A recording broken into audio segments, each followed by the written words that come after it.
Yo, what is going on YouTube? I am Germ here. So as you guys can see up on the screen, today we're going to be doing my updated LCS mid lane tier list. This is going to be updated now that we have seen all 18 of the regular season games in the spring split. This is right before the playoff starts. Today is, I believe this video is going to be coming out on Wednesday, so just a couple of days. I think the playoff starts on Saturday. So just going to be letting you guys know my thoughts and opinions on all the mid laners that we've seen play 18 games. Obviously, some of these guys have played 18 games. Some of them have not played an entire split. Like we're still going to be ranking DeMonte on here and stuff since he played majority of the games with 100 Thieves and stuff like that.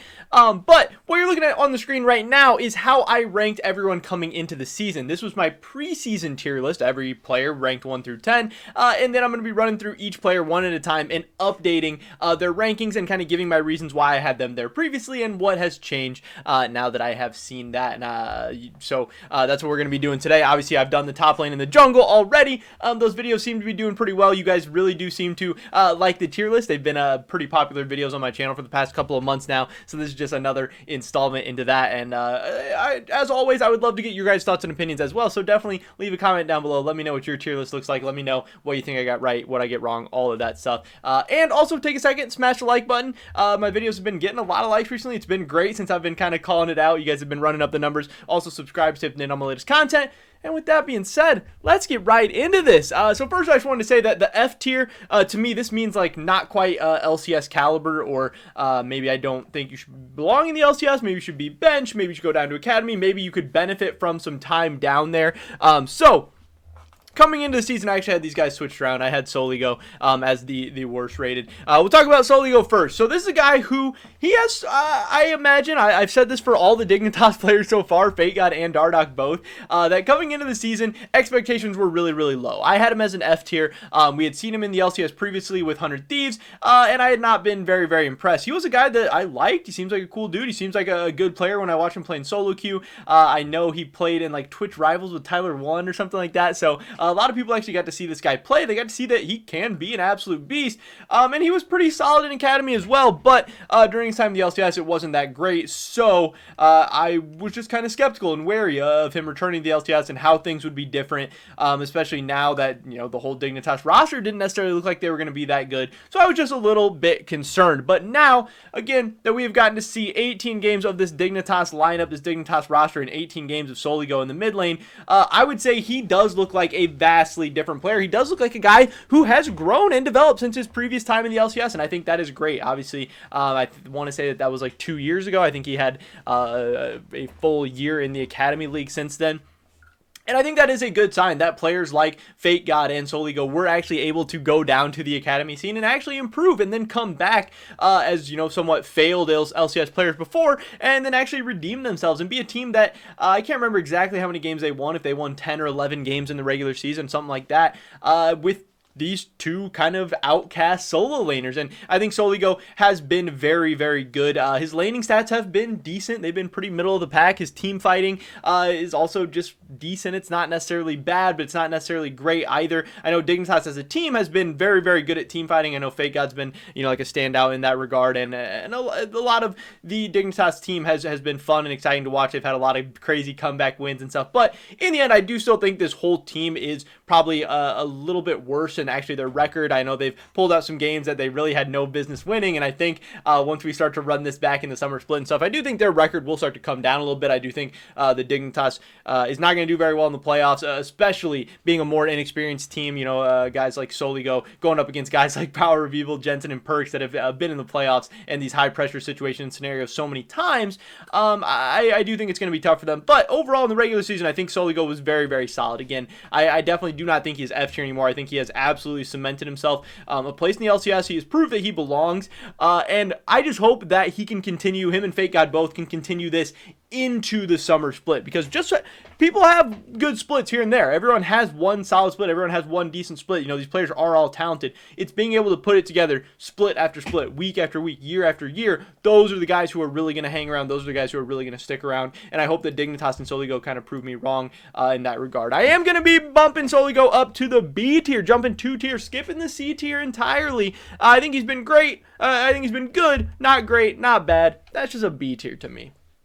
Next up, we have a Blaze Olive. This is a guy who, while I did have him in the F tier just because I was really not sure what to expect from him, this is a guy who had been in the academy scene for a long time, like 3 years or something of academy, being one of the better mid laners, but definitely not considered the best. You know, Palafox was kind of seen as the best mid laner coming out of academy.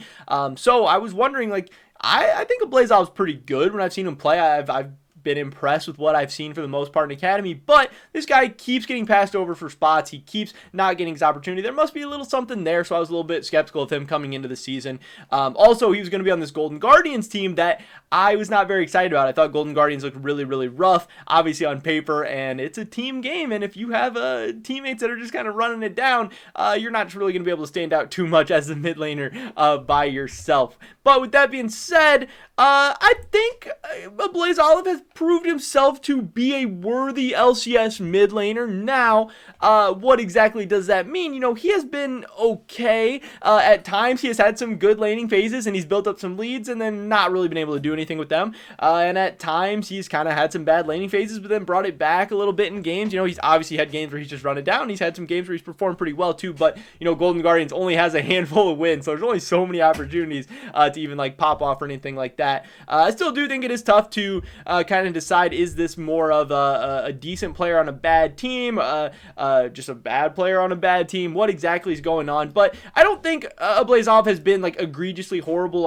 I don't think you know, he necessarily, obviously, I think there is ways you could improve over him, and I would not be, you know, upset with Golden Guardians all if they did decide to, like, replace him or move on from him or whatever, but I don't think he would benefit from any more, like, academy time or development. You know, he is what he is. At this point, I think he does need more stage time, more LCS time, and probably just some confidence in himself and a little bit better team around him. So I definitely am moving him out of the F tier, but not too high up. In my opinion, he's probably been the worst mid laner in the LCS this split, so I don't want to, you know, move him up too much, but I don't think he's an F tier. I think he belongs in the LCS. It's not like some of these other guys like Iconic or Niles or something where, you know, I don't even think they're LCS caliber and they would maybe benefit from some time getting sent down. I think Blaze Olive is just a bad LCS mid laner. I think he's a good academy mid laner, bad LCS mid laner, but in time, maybe he could develop to something more. Who knows? But definitely the team around him is, you know, not necessarily doing him any favors either. Next up, we have Insanity, and this is a guy who, I had him in the C tier. He was a guy we had seen previously with Immortals a little bit, and I didn't think he looked too bad. I thought he did pretty good in 2020 with Immortals. Again, Immortals was a very, very rough team. It can be difficult to stand out, but he had done some things on a not very good team. He had created some leads for himself. He had got himself into some potential game-winning moments and stuff, but it seemed like every time he got there, every time it was just like, okay, make one more big play and Immortals gets to win, Insanity would find a way to mess it up. And, you know, obviously some of that is, you know, being a rookie player, being inexperienced, having some jitters, being nervous, all that stuff. But I did see some potential in him, so I was excited for him. So I didn't have him in that F tier. Thought he was going to be one of the weaker mid laners in the league, but I thought he was a solid C tier guy. And really, throughout the season, my thoughts haven't changed too much. Immortals has been a decent team. They're actually a team that's picked up a solid amount of wins. I don't know if they had 7 or 8 wins, something like that. You know, they've won some games. Insanity has been decent. He's been decent in lane. He's been decent in team fights. Again, another guy that I don't think has been egregiously horrible. But again, mid lane is weak in the LTS. A lot of these guys are just not that great and could definitely be improved upon. It's so sad, you know, when you watch like LCS after watching LEC or something where LEC consistently always has these crazy mid laners, and you see around the world that all these teams have these crazy mid laners, and like, you know, some guys like Insanity who he's been solid, but he's just not anything too exciting to me. He's not anything too special. He's not anything too crazy, and he's just kind of part of those North American mid laners who just, they can be solid in the LCS, but it's like, man, what would these guys look like internationally? What would these guys look against like actual good mid laners, actually good teams? I don't know. I do think Insanity's still solid. I'm moving him up to like the top of C tier, you know, maybe mid to high C tier. I think he's decent. I don't think he's terrible. I don't think he's like at risk of getting kicked out of the LCS or anything, but I do think he definitely still leaves a lot to be desired at the same time. Next up, we have Palafox. This was a guy who was, I honestly had no idea how to rate coming into the season. I know that he was a beast in Academy. I know he was probably the best mid laner in Academy. That's pretty much what everyone would say. Some people obviously maybe would say Evolved, but I think most people were saying Palafox. And coming into the year, there was even some rumors that some LEC teams had reached out to Palafox about potentially becoming like a starting mid laner in the LEC, which I thought was crazy. When I started hearing that, I was like, hold up, is this guy, the real deal? Is this guy legit? Is this guy actually going to just kind of be a beast in the LCS? But I still had tempered expectations. I think it is a big, big jump coming from Academy to the LCS, and we don't see many people do it very often and be successful right away. It usually takes time, and a lot of these guys need a split or 2 or 3 under their belt before they really start popping off. I think Palafox, just like all of FlyQuest, kind of had a shock coming up to the LCS, and maybe it wasn't as easy as they thought it was going to be, and fans even overrated this team as well. I think Palafox has been decent, but he's definitely having some growing pains as a new mid laner in the LCS. He's definitely learning. He has some things to work on for sure. He hasn't been terrible. I had him in the C tier coming into the season where I just wanted to see exactly what he's going to be able to do, and I think I had him pretty fairly accurately rated. I think he's one of the weaker mid laners in the LCS right now, but I think he's still deserving of his spot. I think this is a guy with some talent, with some potential that maybe a year from now we could be talking about as a really, really solid guy, but he's not there yet. He's not the full package. I'm definitely keeping him in the C tier. Next up, we have Jazuka. This is a guy who is also very, very hard to rate. He was hard to rate then. He is very, very hard to rate now. This is the king of coin flip in so many ways. When Jazuka flips heads, he can be really a world-class mid laner. We've seen this guy perform at Worlds, at international competition. He has absolutely popped off and carried games. But then we've also seen him in the LCS, like running it down against like Dignitas and like Golden Guardians and teams like that. It really makes no sense. Every once in a while, he'll have an Echo game where he goes 10-0, and then the next game he'll play Karma and go like 0-5. It's super, super weird. Obviously, some of it last year was kind of attributed to the coaching staff and the draft and stuff like that, and this year we heard we were going to see a new Jazuka and he was going to be unlocked, and to an extent we have. I mean, honestly, I think he has been the second best mid laner in lane, second to only Perkz, obviously, who's been pretty much by far the best in every way you look at it. Jazuka has been a beast, but he also has been a consistent damage threat for Evil Geniuses. He has been really, really good in that regard, and obviously stats like damage per minute and damage percentage and stuff like that can be really based off how the team plays and what champions you're playing, and his different play styles and his champion pool and everything, and it's hard to compare these across teams and across players and stuff, but Jazuka has been good, and I knew he was coin flip coming into the year. I thought he was maybe going to flip tails more often, and there is some fair criticism. He has absolutely thrown games for Evil Geniuses. He has absolutely coin flipped and lost Evil Geniuses games that they probably shouldn't have this year, but he has been pretty damn good, especially as far as LCS mid laners go, where a lot of these guys have not been that good this year. I think this has been the weakest position in the LCS for sure this season. It's just been kind of a weird year for mid laners in general all across the world, it seems like, just with how the meta is and everything. But I think Jazuka has been a little bit of a standout. I am moving him up into the A tier, and I know some people are probably going to have some things to say about that, because he did go on a little streak in the middle of the season where he was just kind of not playing the best and kind of running it down. Evil Geniuses didn't look the best, but I think if you take a look at the season as a whole, I think Jazuka has been pretty solid overall, especially when look at the guys you're comparing him to. Who are you going to put above him? Demonte, Poe Belter, Soligo, like Jensen hasn't had that great of a split. Like, there's not a lot of great options in the LCS that I'm picking from right now, so I am moving Jazuka up into the A tier. Next up, we have Poe Belter, who I had coming in to the season as a B tier. I thought he was very, very solid. I knew what you're getting with him. CLG knew what they were getting with him as well. A guy who is not amazing. He's not a super standout. He's not going to pop off. He's not going to carry you too many games, but he's not really going to int too much. He's not really going to run it down too much. He's a veteran. He's experienced. He's won championships. He knows, big games, playoff games, big moments, how to be a pro. But the only weird thing about CLG is that they don't really have too many young, inexperienced players, so he's not really like teaching to anyone. They just kind of have like a budget veteran lineup, which is really strange. I think they should definitely at least have 1 or 2 kind of younger players on their team, but whatever. I'm not CLG's general manager. I'm just here to evaluate the players. Poe Belter, I was a guy who I was just thought was really, really solid. I didn't have a lot of good things to say about him, but I didn't have a lot of bad things to say about him either. I thought he was a solid B tier, a solid North American mid laner. Now, there was some drama and controversy within the season where he got benched to start the year, and, we didn't really know what was going on with that. That was a whole strange situation. Finally, he randomly comes back, and CLG still doesn't look that good, but then finally towards the end of the season, it looks like maybe they're starting to figure some stuff out. Maybe they're starting to ramp up a little bit. And, you know, again, Poe Belter, he didn't look great when he first returned to CLG, but he started to get a little bit better. And maybe heading into the summer split, he'll be able to be solid and he'll be a little bit better and things will start to improve. But so far, with the small sample size we've got to see with him with CLG so far, it has not been that good. And I've really not been that impressed. I am going to be moving him down into the C tier, I think is what I want to do. I don't know exactly where these guys rank. I think a lot of these guys are really close. I mean, maybe I would have Poe Belter like here, but I could also see him below Insanity as well. But I do think C tier, again, this is a guy who, if he ends up being a low B tier mid laner into the summer split, I wouldn't be surprised at all, because it seems like CLG as a whole was kind of ramping up towards the end of the split, and Poe Belter was certainly a part of that. But looking at the split as a whole, there was definitely a low starting point that we're kind of ramping up from. So I think Poe Belter is a veteran. He's experienced, but it seems like obviously there's some behind-the-scenes issues, and CLG is always pretty dysfunctional, and it's just weird. It's a lot of weird stuff going on. I have him as a C tier right now, though.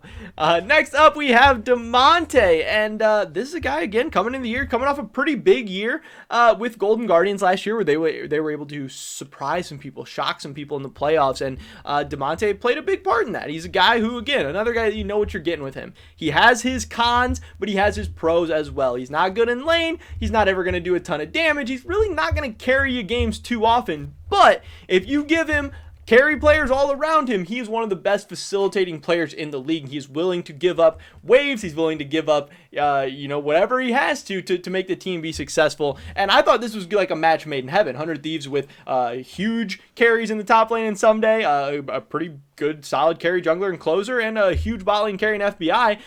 One of the biggest carries in the entire league in FBI, paired up with a facilitative mid laner. I thought this would work out great, and at times it did. During the lock-in tournament, it did work out great.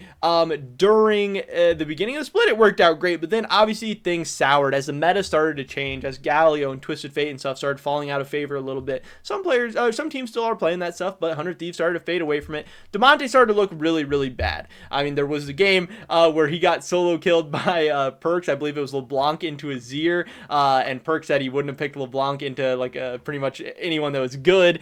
He brought the early Magi's on him and started stacking it up. It was really, really embarrassing. We also had Someday come out and say that he feels more confident with Ryoma playing than with Demonte playing, and that is really a big hit. I mean, those are big, big words. And I get it to an extent because, yes, Demonte was not good, and that was affecting what Closer was able to do, was affecting what the team was able to do. And it was just a whole really, really weird situation where Demonte, the meta didn't fit him, yes, but also he needs to learn how to play more picks and more styles, and he needs how to learn how to be better in lane and to do more damage. And it is just really, really hard to be a mid laner in competitive play without being, proficient on control mages, because that, however the meta comes and goes and however things change, control mages are always going to be there to some extent. They just fit the pro style and how the game works so well. And he's just really not good at a lot of those picks, and he keeps kind of getting exposed, especially as 100 Thieves wants to be a team that's competing for titles and going to Worlds and trying to play internationally and stuff. And,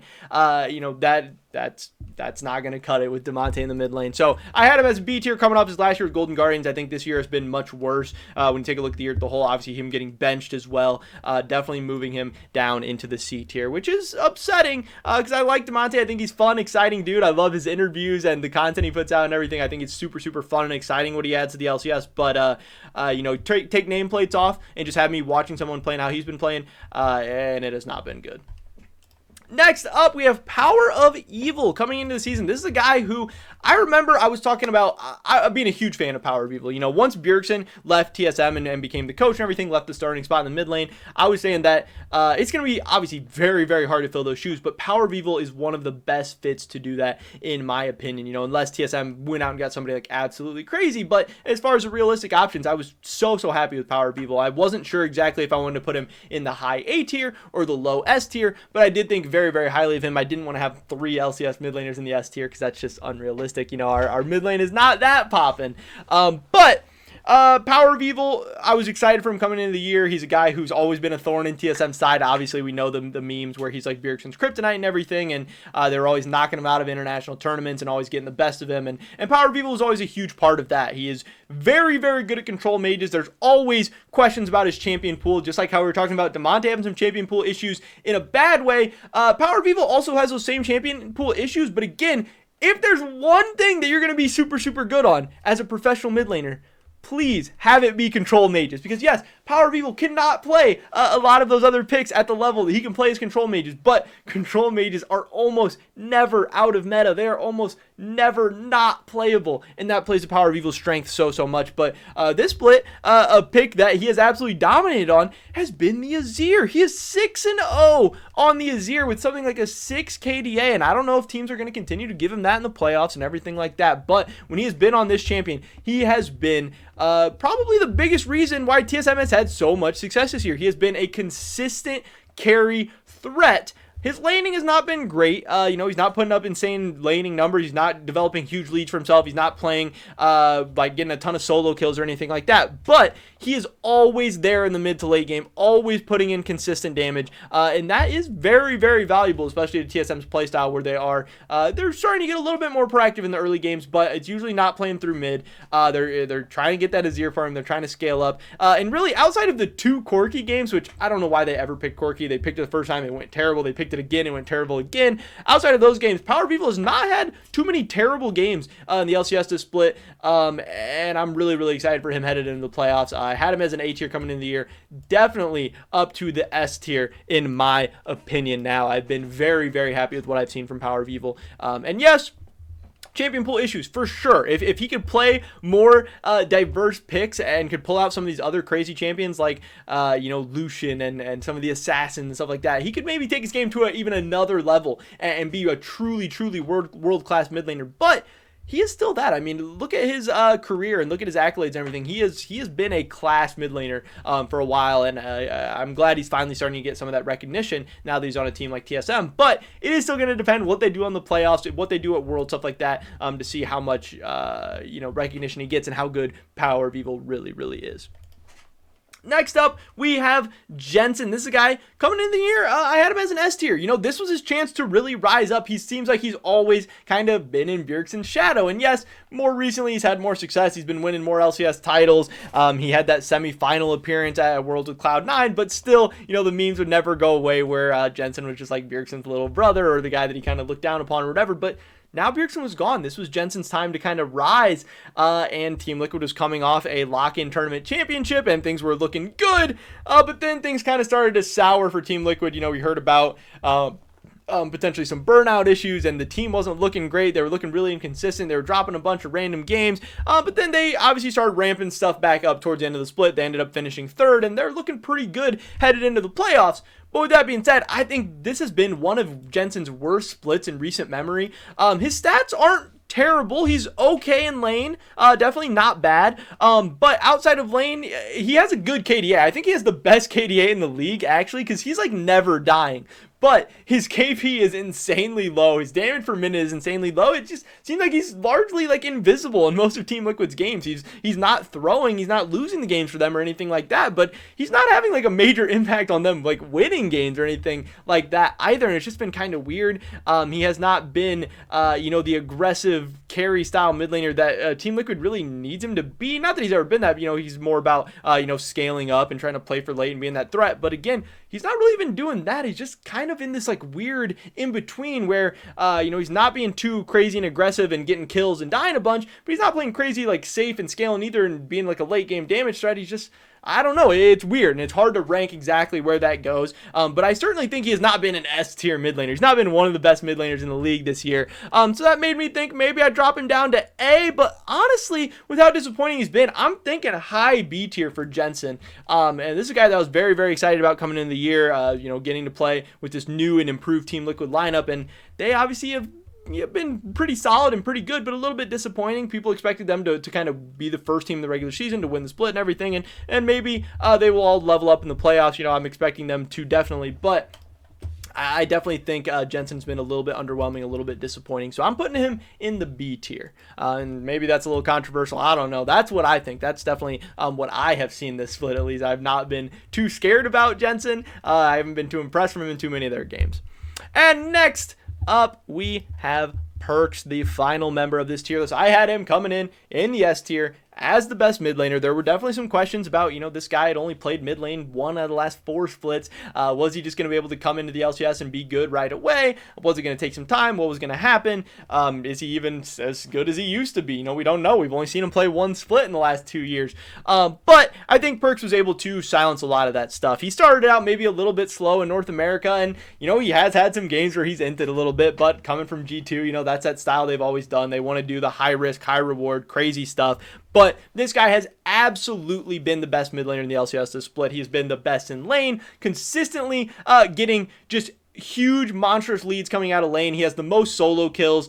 I believe he has one of the highest damage per minutes as well. Like, he has the early game stats, he has the late game stats. He's been a threat for Cloud9. He can play everything. Yes, has he been maybe the Perkz that people thought he was going to be, where he just comes in stomping all over North America and has no bad games and just clearly dominates in the mid lane? Like, yeah, probably not. But our expectations are always a little bit unrealistic. But I definitely think he's been coming into his own. And again, the thing about these G2 guys and Perkz and guys like that is they don't really care too much about the regular season. They want to win. They want to prove themselves as first. They want to prove themselves as the best. And again, I think Perkz has done that. I think he's showed he's the best mid laner in North America, and they won the split, the regular season at least. But the big thing about him is going to be how well he's able to do in the playoffs, how he's able to do in these best of fives, how his leadership, his champion pool, and his game knowledge and his clutchness and everything factors into playoff scenarios. So that's where I think we'll really start to see and appreciate just how great Perkz is. But even just looking back to the regular season, where we know he doesn't really care about the regular season too much. Those games don't matter really at the end of the day, especially during the spring split. I still think he was able to prove that he was the best. Maybe not as great and as amazing, as unstoppable as some people hoped or wished or thought he was going to be, but that doesn't mean he hasn't been the best. He has been, for sure, in my opinion. But there it is, ladies and gentlemen. This is my LCS updated mid lane tier list after the regular season, before the playoffs. Definitely drop a like if you did enjoy this video. Leave a comment down below. What I get right? What I get wrong? What does your tier list look like? What would you change? I'd love to hear your guys' thoughts and opinions on anything I talked about in today's video. Subscribe to stay up to date on all my latest content. Hopefully I catch you guys in the next one. But until then, peace!